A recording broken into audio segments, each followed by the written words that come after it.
Salve saudara-saudari, mari kita bahas video Pak Deki yang berkepanjangan itu. Sudah saya bilang Protestan itu cherry picking, ya. Kitab suci cherry picking, sakramen cherry picking, Bapak gereja cherry picking. Nah, ketika membela tindakan cherry pickingnya, Pak Deki memberikan analogi, seseorang yang mengutip-kutip, seorang akademis yang mengutip kutipan yang penting untuk menegaskan pendapatnya. Ya, lalu buang yang tidak sesuai dengan pendapatnya. Nah, ini ketahuan kan, Protestan itu iman cherry picking, ya. Mereka sudah punya teologi sendiri, baru cari ayatnya, cari bapak gerejanya, cari pokoknya begitu. Ya. Bahkan terpaksa harus buang. Contoh paling jelas Luther, dia sudah justification by faith alone, baru dilihat kitab Makabe tidak sesuai, buang. Jelas kan? Jadi tahu di sini Protestan cherry picking kan. Nah, dari sini kita tahu jelas bahwa Protestan memang itu sudah punya gagah sendiri-sendiri, kemudian baru cari pembenaran. Ya, Protestan bukan iman yang diwariskan. Protestan adalah iman inovasi abad ke-16. Sudah punya tesis, lalu cari ayatnya, yang cocok buang, yang cocok pakai, yang tidak cocok buang. Cari bapak gereja yang sesuai, buang yang tidak sesuai. Ignatius itu bapak gereja yang paling dibenci oleh Protestan. Hal ini justru menegaskan bahwa inovasi doktrin dalam Protestan adalah hasil cherry picking ajaran gereja Katolik. Jadi Agustinus itu mereka hanya ambil yang sola scripturanya saja, lalu buangnya api penyuciannya. Karena apa? Memang tidak sesuai dengan teologi Protestan kan. Konteks komentar Agustinus dan komentar para reformis pada abad ke-16 itu sangat berbeda. Tidak hanya dalam waktu, tetapi juga dalam substansi. Agustinus tidak sedang mendirikan doktrin palsu sola scriptura. Dia hanya menegaskan ineransi kitab suci, tidak lebih dan tidak kurang. Sementara Protestan mengutip dia untuk menegaskan ajaran palsu sola scriptura. Nah, dasarnya di mana? Karena tesis dasar Protestan itu gereja Katolik sudah sesat kan, yang sudah saya bilang teori ini bermasalah. Tapi sudah, mari kita lihat teori mereka.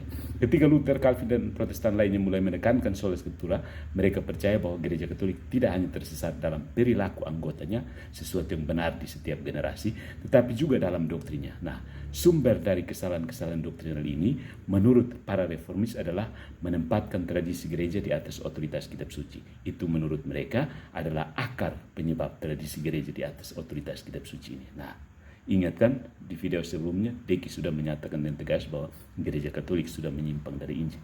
Harus begitu, kalau tidak bisa. Supaya Protestan bisa benar, hanya satu tesisnya harus gereja Katolik salah. Kalau tidak, Protestan salah kan. Ya, begitu juga job.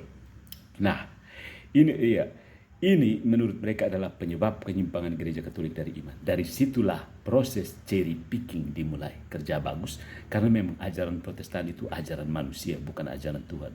Seandainya para reformis Protestan memahami Santo Agustinus dengan lebih baik, bahwa dia adalah seorang uskup yang taat kepada Paus di Roma, dia seorang papis, dan satu orang bapak gereja, bukan magisterium gereja.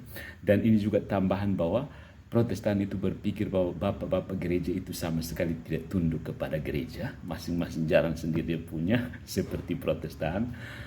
Mereka kalau sadar akan situasi gereja awal, mereka akan lebih banyak kasih terhadap gereja dalam interpretasi dan lebih banyak kesetiaan pada iman yang kuno, the ancient faith.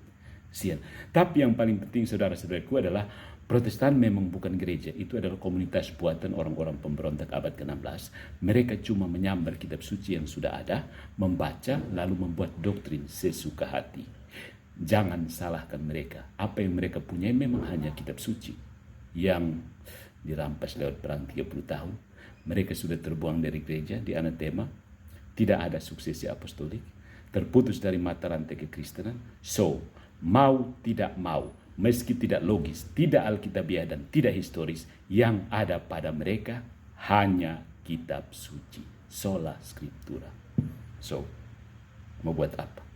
Pertahankan sudah ya, karena memang yang ada pada kamu hanya itu. Mau buat apa? Kamu mau otoritas gereja, kamu tidak ada gereja. Kamu mau dari bapak-bapak gereja, mereka semua Katolik. Jadi kamu terpaksa pilih saja, seperti kutipan sepotong, buang sepotong.